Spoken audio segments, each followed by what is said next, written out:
We're going to talk to Connor, who's talking to us from Florida. Connor, you're live on Truth Wanted. What's up?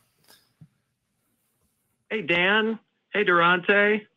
Hello. I just wanted to say hi. I just wanted to say I feel for you. I used to be a Unitarian Pentecostal myself, and yeah, there's some crazy stuff that goes on in that community. Yes. Oh man. Okay, Connor, I'm almost afraid to read the call description here. So can you tell me what you wanted to call us about? Uh-oh.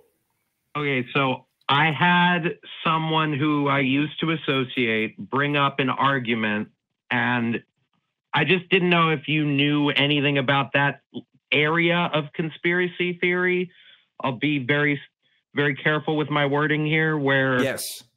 The basis of the description was, well, the person that is claimed to have used cremation techniques couldn't have done as much as he did because our cremation techniques now are so far advanced and it still takes too long.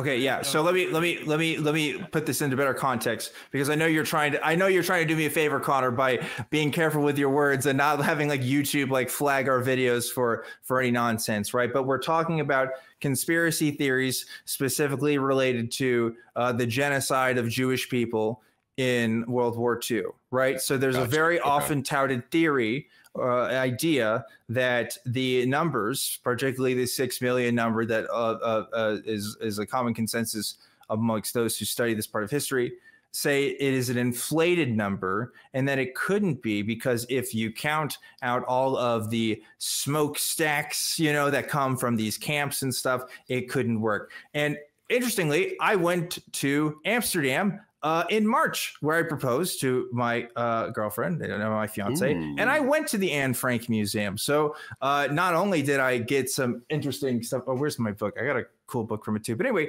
obviously, if you watch the show, I tried to hear up on some of these kinds of conspiracy theories so I can understand them and debunk them when necessary on the show. The biggest problem with this idea that we can't actually have this number of people that are killed is because not all of them were sent to concentration camps that were killed. I think a lot of people need to understand this. A lot of people were just straight up murdered, first of all, in these camps. And the reason why we have to have such a broad estimate is because while we do have paperwork for a lot of the folks that were taken to camps and were, taken from their families, we don't have paperwork for everyone, which is super incredibly sad. So, this idea that we can't fit all these people into these camps because of this and that is silly. Another thing too is at camps, a lot of them didn't have to die from cremation. A lot of them didn't have to die from cremation at all. A lot of them just died from starving to death. Or a lot of them just died because they were shot. Like, there's a lot of other deaths that are accounted for when we're talking about this period of history that unfortunately conspiracy theorists don't like to take into account or would just straight up ignore. So yeah, this is a very big touted idea in these circles, and it's absolutely nonsensical. All you have to do is really look at the people who have actually told you, like, hey, where this number comes from and what is accounted for it, and it just makes sense. But they just, I don't know, they really don't want to hear it. So there you go, Connor. That's my understanding. Boy, oh, thank you so much. That was it.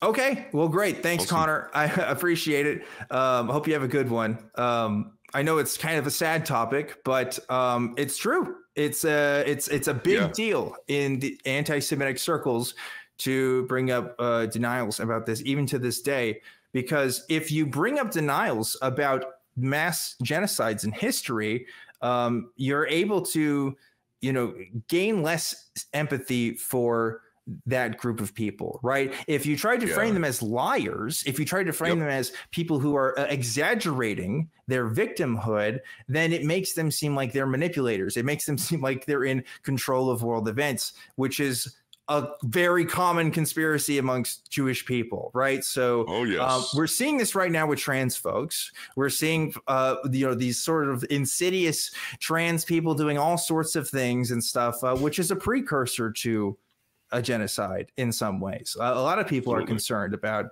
this for the trans community and what it means to give an excuse, give a predicate for violence towards that community. So that's why I do think it's important to understand these parts of history so that you can talk about it. And when people do bring this up, you can at least try to give some context. But I know it doesn't really work that way a lot of times. I know it's hard when you're talking to the really hardcore types. But anyway, I've been talking for a lot here, Darante. I don't know if you had anything to add. I've heard this conversation come up quite a few times with the Jewish community and even with African American, the transatlantic slave trade. And the question that I always ask people, and I guess I take the Neil deGrasse Tyson approach, is why? To me, these are the areas where, like, why the universe? That's like inappropriate. We don't have a reason to ask why for the universe, but we do have a reason to ask, why does it matter to you if it was less than what you thought it was? What amount of human life is okay with you being exterminated? Like that's where my mind goes. Yeah. If it was less, do you now feel less sympathetic? And what actually gives you that raison d'etre for being less sympathetic if it wasn't 6 million, but let's just say if it was 5 million, now it's okay now? Yeah. And so I always think about the humanity of questions like that, because I think one of the things that we forget when it comes to conspiracy theories is that they do ask us to skip a lot of things to get to the conclusion. Yeah. And one of those things that we often have to skip is our own humanity. And so that's where I like to try to bring people to when I confront it with questions like that.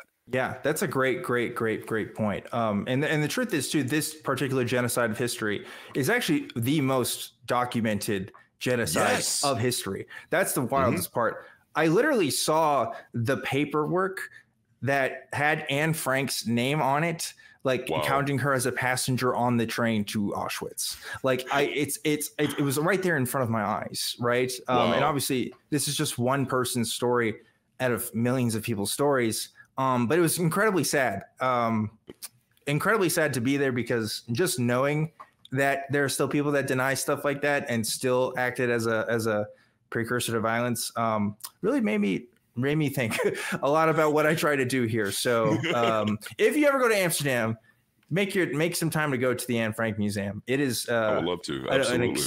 One of the best museum experiences I've ever been to, if only for the knowledge that I gained there.